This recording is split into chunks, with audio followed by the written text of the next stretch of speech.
নমস্কাৰ বন্ধুসকল, আজিৰ বিষয় অসমৰ ইতিহাসলৈ আপোনালোক সকলোকে স্বাগতম জনাইছোঁ।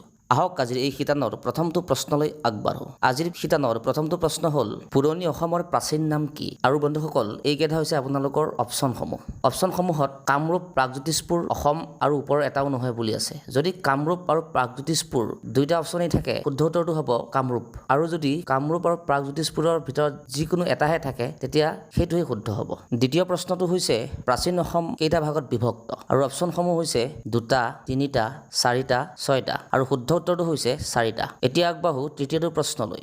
নৰকাসুৰৰ ৰাজধানী ক'ত আছিল? Option A Assam, B Pragjyotishpur, C Kamrup, D এটাও নহয়। আৰু ইয়াৰ শুদ্ধ উত্তৰটো হৈছে প্ৰাগজ্যোতিষপুৰ। এতিয়া আগবাঢ়ো চতুৰ্থটো প্ৰশ্নলৈ। নৰকাসুৰে প্ৰতিষ্ঠা কৰা বংশটোৰ নাম কি? কৌম বংশ, মৌৰ্য বংশ, ভৌম বংশ, অসুৰ বংশ। আৰু ইয়াৰ শুদ্ধ উত্তৰটো হৈছে ভৌম বংশ। এতিয়া আগবাঢ়ো পঞ্চমটো প্ৰশ্নলৈ। জোঙাল বলহু গড় কোনে সজাইছিল? আৰু অপশ্যন কেইটা হৈছে জোঙাল বলহুৱে, আৰিমত্ত ৰজাই, মহিৰং দানৱে, লাচিতে। আৰু ইয়াৰ শুদ্ধ উত্তৰটো হৈছে জোঙাল বলহুৱে। এতিয়া আগবাঢ়ো 6 নম্বৰ প্ৰশ্নটোলৈ। বান ৰজাৰ কন্যাৰ নাম কি আছিল? কমলা কুঁৱৰী, ঊষা, চিত্ৰাংগদা, এটাও নহয়। আৰু ইয়াৰ শুদ্ধ উত্তৰটো হৈছে ঊষা। এতিয়া আগবাঢ়ো আজিৰ শিতানৰ 7 নম্বৰ প্ৰশ্নটোলৈ। অগ্নিগড় কোনে সজাইছিল? শ্ৰীকৃষ্ণই, ভাস্কৰ বৰ্মনে, বান ৰজাই, হংসবেগে। আৰু শুদ্ধ উত্তৰটো হৈছে বান ৰজাই। 8 নম্বৰ প্ৰশ্নটো হৈছে অগ্নিগড় ক'ত অৱস্থিত? তেজপুৰত, ডিব্ৰুগড়ত, কমতাপুৰত, শোণিতপুৰত। আৰু ইয়াৰ শুদ্ধ উত্তৰটো হৈছে তেজপুৰত। 9 নম্বৰ প্ৰশ্নটো হৈছে পাল বংশৰ প্ৰতিষ্ঠাপক ৰজা কোন? হৰিপাল, ব্ৰহ্মপাল, পুত্ৰপাল, কিলভদ্ৰ। আৰু ইয়াৰ শুদ্ধ উত্তৰটো হৈছে